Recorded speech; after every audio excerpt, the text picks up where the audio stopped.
Sono oltre 14.000 i docenti di sostegno in deroga che in Sicilia rischiano per il prossimo anno scolastico di vedere leso il loro diritto a ottenere l'incarico a causa di un decreto voluto dal governo Meloni che prevede dei percorsi di specializzazione per i docenti abilitati all'estero in attesa del riconoscimento del titolo e che introduce la conferma del docente di sostegno su richiesta delle famiglie. Ad affermarlo è Adriano Rizza, segretario FLC CGIL della Sicilia, commentando il decreto del governo pubblicato nella Gazzetta Ufficiale. Nell'anno scolastico 23-24 in Sicilia sono stati circa 28.000 i posti di sostegno, di questi 14.000 in organico diritto, ovvero quelli strutturati in pianta organica, mentre altri 14.000 circa in deroga, ovvero posti non strutturati in pianta organica e ricoperti da docenti chiamati annualmente. L'apertura ai docenti abilitati all'estero, aggiunge Rizza,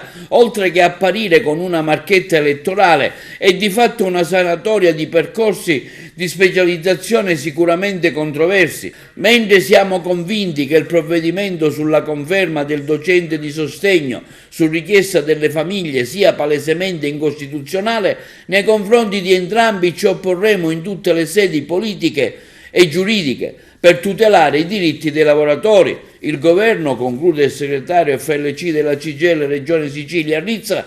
piuttosto che trovare soluzioni improvvisate e discutibili sul piano formativo che della legittimità, si preoccupi di avviare una seria programmazione dei fabbisogni, dei percorsi di specializzazione, rispettosa delle prerogative dei docenti e degli studenti e delle loro famiglie.